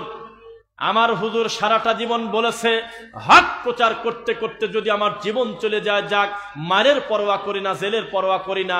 আর ইতিহাসে সবচাইতে লজ্জাজনক কথা, পুলিশের ভয়তে প্রথম শুনলাম একটা হুজুর পলা গেছে। কি হাসেন কে? নাম শুনছেন নাকি? কত বড় নির্লজ্জ! আল্লাহ গেছেন খালি হয়ে মুহাম্মদকে দায়িত্ব দিয়ে। আল্লাহ আগে ছিল তবে এখন নাই, যেহেতু মুহাম্মদকে দায়িত্ব দিয়েছে। মুহাম্মদও আগে ছিল এখন নাই, গায়েব হয়ে গেছে। খাদাকে দায়িত্ব দিয়ে এত বড় অমুসলিম, এত বড় নাস্তিক মার্কা নোংরা কথা যার মুখ দিয়ে আসে, এই লোকটা কি পরিমাণ আমাদের গালিগালাজ করেছে, জ্বালায়েছে তার শেষ নাই। এখন পুলিশ আসছে সামনে দিয়ে, ও পালায়েছে পিছন দিয়ে। এই তো হুজুর, এই তো তোমার ইমানের পাওয়ার। আহলুল হাদিসদের একটা গোপন শক্তি বলে বক্তব্য শেষ করব। সবাই চেতন আছেন তো ইনশাআল্লাহ?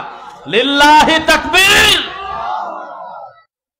কি শ্রোতা তৈরি করছেন ভাই, আলহামদুলিল্লাহ। একদিনের দাওয়াতে এগুলো হয়নি, আমি বিশ্বাস করি। এই প্রত্যন্ত গ্রামের ভিতরে 10 বছর আগে 15 বছর আগে আমার ইব্রাহিম হাওলাদার ভাই জীবনে ভাবেই নাই যে একসঙ্গে 20 জন দিনী ভাই পাবো। সেই জায়গায় দাওয়াতের ফসল হতে হতে আল্লাহ আজকে হাজার হাজার দিনী ভাই তৈরি করে দিয়েছে, আলহামদুলিল্লাহ। এটা কি একদিনের ফসল? এই জায়গায় রফিকুল ইসলাম বিন আব্দুল খালেক দাওয়াতি কাজ করে, দাওয়াতি কাজ করতে করতে ছোট ছোট বাচ্চাদের পর্যন্ত আকীদা শুদ্ধ করে দিয়েছে, আলহামদুলিল্লাহ। সেজন্য এতগুলো দিনী ভাই পেলাম। আপনাদেরকে পাম দিচ্ছি না, কারণ হলো এর থেকে অনেক 10 ভাগের 1 ভাগ কষ্ট কম করেও মাহফিল করে নিজের বাড়িতে নিজে খায় দেয় শুয়ে থাকতে পারি, শুধুমাত্র আল্লাহর জন্য এত দূর লম্বা সফর করে একটা সিঙ্গেল মাহফিলের জন্য এখানে আসলাম। কথা বুঝতেছেন আমার? এতদিন মাহফিল করে আপনাদের প্রতি আমি সন্তুষ্ট এই কারণে, জানেন, আসলেই আজকাল খোলা মাঠে বেশি লোক ওয়াজ শোনে না। ওই জাদুকরি বক্তার বক্তব্য ছাড়া হাতে গোনা কিছু লোক বক্তব্য শোনে, কারণ আমাদের এখন সবই অনলাইনে, খালি জানডাই আছে অফলাইনে। মিথ্যা। এই জন্য আমি যদি কোনো মাহফিলে দাওয়াত নেই তো কমিটিকে বলি যে আমি যদি মাহফিলে আগে পৌঁছাই তাহলে তাড়াতাড়ি আমাকে একেবারে আড়াল করে দিবেন, একেবারে পর্দার ভিতরে, মেয়ে মানুষের মতো পর্দার মধ্যে নিয়ে যাবেন, কাউকে বুঝতে দিয়েন না। আমি ঘুম পারবো, টাইম হলে মঞ্চে নিয়ে আসবেন। আর যদি মনে করেন যে না আমি মসজিদে বসতে দেব, আমি আগেই তাকে সবার সামনে প্রেজেন্ট করে দেব, তাহলে দেখবেন যে দূর থেকে যারা আসবে আমার সাথে এরা সেলফি নিয়ে বাড়ি চলে গেছে, যায় ওই ল্যাপের ভিতরে শুয়ে মোবাইল চালু করে এই বয়া রাজাবাড়ি, এই আপনার আল মারকাজুল ইসলামের ভিডিও ডাইরেক্ট লাইভে দেখতেছে। আর যদি দেখতে না দেন তাহলে অন্তত বকবে যাক, এমনি বক্তব্য যতই শুনি, যেহেতু দেখা হয় নাই বক্তব্যটা শুনেই যাই। মিথ্যা না সত্য? তো সেই হিসেবে এতগুলো মানুষ আমাদের সামনে আপনারা বসে আছেন, আজকের দিনে সচরাচর খুব কম মানুষই হয়, এটা অস্বীকার করব না। কারণ আমরা তো ওই পুষ্পা হুজুরের আপডেট ডেলিভারি না, কোন ছবি মুক্তি পাইল, কোন নায়িকার মান নাম কি, এগুলো জালসা এসে খিলখিল করে বলে, আর যুবক ছেলেরা বলে যে আল্লাহু আকবার, লোকে লোক আলয়, কি যে বলতেছে তারা হিসাব নাই। আছে কিনা বলেন? হুজুর এই 2024 সালে তুমি আল্লাহর ঘরে সহবাস করো, তুমি অন্যের বন্নি, হিল্লা বিবাহ নাম দিয়েছো, অথচ 1450 বছর আগে হিল্লা বিবাহকে আল্লাহর কসম ভাড়াটিয়া পাঁঠা বলা হয়েছে। ভাড়াটিয়া কি? পাঁঠা। এই ভাষা আমার না ভাই, আমার না। শোনেন এদের, তাকান আলেমের দিকে। উমর রাদিয়াল্লাহু আনহু বললেন, আমি যদি হিল্লা বিবাহকারী পুরুষ অথবা মহিলাকে ধরতে পারি আমি দুইদিকে পিটাবো ধরে। এত বড় নোংরা কাজ এখনো মাযহাবের দোহাই দিয়ে চলতেছে কিনা বলেন? ইসমত আলী আশেকি নামে একটা হুজুরের কাছে গেছে হলে ফতোয়া নিতে, আমি তো রাগের মাথায় 3 তালাক দিছি, কি করব? তো কইলে যে বাঁচার তো পথ নাই রে, আর একখানে বিয়ে দিয়ে দাও, আর একখানে তাড়াতাড়ি বিয়ে দাও, তারপরে সহবাস করবে, এরপরে সে ছাড়ি দেবে, তারপরে তুমি বউ পাবে। তখন বলল যে আশেপাশে লোক নাই, কি করা যায়? আমার কাছেই দাও। তখন এই হুজুর আল্লাহর ঘরের সিঁড়ির পাটাতনের উপরে একটা মহিলার সঙ্গে নোংরা কাজ করে তারপরে তার বউ তার ফেরত দিয়ে দিয়েছে। এই তো 2024 সাল, এই তো মাযহাবী হুজুরদের কর্ম, এই তো তাদের উন্নতি। মাদ্রাসার ছাত্রকে বলছে বলো তো 6 নম্বর মাখরাজ কি?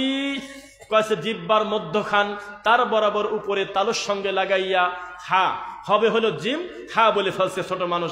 এমন পিটানি দেশে 3 দিন 7 দিন পর্যন্ত হাতে দাগ। এই তো তোমার হুজুর 30 জন 40 জন বাচ্চাকে 2 রুমের ভিতরে আটকায় কাশিমপুর কারাগার বানায় দিয়েছে। এই তো তোমার হুজুর। কে কোন জায়গা মরে গেল শকুন জানে না, তুমি তোমার ছাত্রকে পাঠিয়ে দিয়ে বাড়িতে খতম করতে দিয়েছো। এই তো তোমার হুজুর, এই তো তোমার পড়াশোনা। এই নিরীহ বাচ্চাকে আটকে রেখে খালি বিদআত আর শিরক চর্চা করা হচ্ছে, আর একটা সাবজেক্ট আছে আলাদা, ওই সাবজেক্টে পড়ানো হয় আহলে হাদিসদেরকে কিভাবে গালিগালাজ করা যায়। এই তো তোমার পড়াশোনা।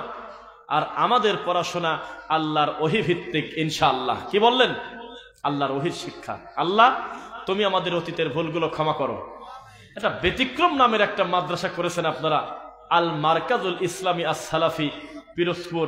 আলহামদুলিল্লাহ, উক্ত প্রতিষ্ঠানকে আল্লাহ দিনের বড় মার্কাজ করুন। এই প্রতিষ্ঠানের যারা দায়িত্বশীল আছেন তারা একে অন্যের খুব প্রশংসা করে, ভালোবাসে, যে আমরা সবাই মিলেই দাওয়াতি কাজ করতেছি, আমাদের জন্য দোয়া করবেন। আমাদের শান্তি লাগে এগুলো শুনলে। আপনারা কি কষ্ট পাচ্ছেন? আপনার সন্তানকে এই প্রতিষ্ঠানে দিবেন ইনশাল্লাহ? আমি কেন বলতে যাবো? আপনি তো ইমানের কারণেই দিবেন, আমি ঠাকা আছি নাকি? একবার যখন তাওহীদের জ্ঞান পাইছেন তখন এখানে দিবেন নাকি বেদাতের কোলে দিবেন নাকি? জাগা না পেয়ে নিজের বাচ্চাকে বেদাতির কাছে পড়তে দেয় কিনা? তো বেদাতি কি করছে? বেদাতি পড়তেছে। এত সুন্দর মিষ্টি তেলাওয়াত শেখাইছে ছেলেটাকে, কোরআন তেলাওয়াত শুনলে আত্মা ভরে দেয়। একেবারে পুরস্কার পাইতে পাইতে বিশ্বজয় করে ফেলছে। নাই এ দেশে? নাই নাই আছে। বিশ্বজয়ী হাফেজ হলে আমাদের দেশে প্রায় প্রতি বছরই কম বেশি হচ্ছে, 3-এর ভিতরে থাকতেছে। এটা গর্বের নাকি বলেন? কিন্তু একটা ব্যাপার খুব দুঃখ, এত সুন্দর সুন্দর মিষ্টি তেলাওয়াত করা হাফেজ এই বাচ্চারা পড়ে আছে বেদাতির কোলের ভিতর। একটা ছেলের কথা বলি, নাম বলবো না। এই ছেলেটা বিশ্বজয় করে কাবার ইমামের কাছ থেকে প্রধান পুরস্কার নিয়ে 168 দেশে ফার্স্ট হয়েছে। কম কম দেশে আসলো, তাহলে জ্ঞান তার কম না বেশি? আহারে, এই ছেলেটা এখনো মুসাফা করতে জানে না। 2 হাত দিয়ে মুসাফা করে হাত ঝাঁকি দিয়ে বুকে লাগা এরকম করতেছে। বলতেছে আমি টয়লেটে ঢুকেও এক সময় কোরআন পড়তাম। বলতেছে বক্তা,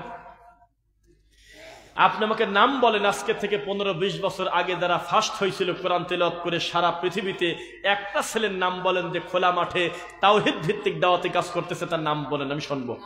কি করে জানেন? সার্কাসের জোকারের মতো করে নিয়ে নিয়ে বিশেষ আকর্ষণ বিশ্বজয়ী হাফেজে কোরআন তেলাওয়াত করবেন এই কথা বলে, আর গানের সুর নকল করে কানে হাত দিয়ে 3 আয়াত 4 আয়াত একসাথে করে মিল করে পরে মুখ ভেঙসি দিয়ে মুখের দিক তাকানো যায় না। অথচ যার উপরে কোরআন নাজিল হয়েছে তিনি বলেছেন আলহামদুলিল্লাহি রাব্বিল আলামিন, থেমে যেতেন। আর রহমানির রহিম, থেমে যেতেন। তার প্রতিটা কথা আয়েশা রাদিয়াল্লাহু আনহা বলতেছে, আমার নবী যখন কথা বলতেন কথাগুলো গুনে ফেলা যেত কয়টা বলছে। সুন্দর করে থেমে থেমে পড়তেন, পিছন থেকে তার মুসল্লিরা পড়ে ফেলবে। আর বিশ্বজয়ী হাফেজ কোরআন তেলাওয়াত করে কানে হাত দিয়ে চোখ মুখের দিক তাকানো যায় না, ভেংসি দিয়ে একসঙ্গে 3 আয়াত মিলে এত নিজেকে কষ্ট দিচ্ছে, কঠিন শীতের ভিতরে ছেলেটা ঘামি জামা ভিজে গেছে। মিথ্যা নাকি? এটা কোরআনের হক না। এখানে বাচ্চা দিবেন আমি বলবো না এই কারণে, কারণ আপনি বাচ্চা দিবেন আপনার ইমানের কারণে। দিন যেহেতু একবার বুঝে গেছেন, খবরদার এই নামাইতো শেখানোর জন্য বাচ্চাটাকে আকীদা নষ্ট করার কোনো বিদাতি প্রতিষ্ঠানে দিবেন না ইনশাআল্লাহ। জীবনে কোনোদিন আপনার কষ্টের এই সোনার টুকরা ছেলে মেয়েকে কোনো বিদাতির হাতে তুলে দিবেন না। লাআনাল্লাহু মান আওয়া মুহদিসান, কেউ যদি কোনো বিদাতিকে সহযোগিতা করে তার প্রতি আল্লাহর লানত, ওয়াল মালাইকাতি ফেরেশতার লানত, ওয়ান নাসি আজমাইন, গোটা মানব জাতির লানত। আমি একটু পরে আপনাদেরকে শোনাচ্ছি। এখানে রয়েছে নুরানি নাজেরা হেফজ ও কিতাব বিভাগ। আপনার মদিনা ইসলামী বিশ্ববিদ্যালয় ও বাংলাদেশ মাদ্রাসা শিক্ষা বোর্ডের কারিকুলামে কোরআন এবং সহিহ হাদিসের আলোকে সালাফদের মানহাজ অনুসারে চক্ষু শীতলকারী সন্তান, সুদক্ষ নাগরিক এবং আরবি ইংরেজি তথ্য প্রযুক্তির জ্ঞান সম্পন্ন ইসলামী স্কলার গড়াই হলো আল মারকাজুল ইসলামিয়া সালাফি মাদ্রাসার লক্ষ্য এবং উদ্দেশ্য। এখানে আপনি ছোট থেকে দিবেন। এখানে আছে নুরানি, এখানে আছে নাজেরা, এখানে আছে হেফজ, এখানে আছে কিতাব বিভাগ। আমরা আশাবাদী আপনি আমাদের কথা রাখবেন ইনশাআল্লাহ। রুজির মালিক আল্লাহ। উপরে যদি পাশ হয়ে যায় নিচে কোনো মায়ের বেটা ঠেকাতে পারবে না ইনশাআল্লাহ। আল্লাহ তুমি আমাদের আশা দেওয়ার এই সফরটা দিনের জন্য কবুল করো আল্লাহ। আল্লাহ আমার পূর্বে যারা আলোচনা করেছেন, আমাদের একটা জিনিস কত ভালো লাগছে, মাহফিল মানেই হলো রানিং বক্তব্য ঠেকায় দিয়ে অতিথিরা বক্তব্য দেয়, দেয় কিনা? মেহমান বক্তব্য দেয়, অতিথি বক্তব্য দেয়, সাধারণ মানুষকে কষ্ট দেয়, তখন মানুষের আর বক্তব্য শোনার প্রতি আগ্রহ থাকে না। অথচ 3 জন আলোচক আমরা আলোচনা করলাম, মাঝখানে কোনো বাধা বিঘ্ন নাই। আর শুরু থেকে যাদেরকে আমরা কাছে পাইছিলাম এখন পর্যন্ত আপনারা চুপ করে আমাদের সামনে বসে আছেন। আল্লাহ আপনাদের আশা দেওয়ার সফরটাকে দিনের জন্য কবুল করুন। সেই সাথে আজকের এই মাহফিলের সম্মানিত উপস্থাপক থেকে শুরু করে দায়িত্বশীল যারাই যেভাবে রয়েছে, টাকা দিয়ে, বুদ্ধি দিয়ে, শ্রম দিয়ে, মেধা দিয়ে, আল্লাহ তুমি সকলকে কবুল করো। আর আমি এখন সম্মানিত প্রেসিডেন্ট সভাপতি সাহেবের দিকে তাকাবো, তার অনুমতিক্রমে তিনি তার অনুভূতি বলার পরে আপনাদের সামনে খাবারের বিষয়টাও যখন বলবে, এরপরে দোয়া পরে আমরা বিদায় হব। আল্লাহ আমাদেরকে ভালো রাখুন। আল্লাহুম্মা আমিন।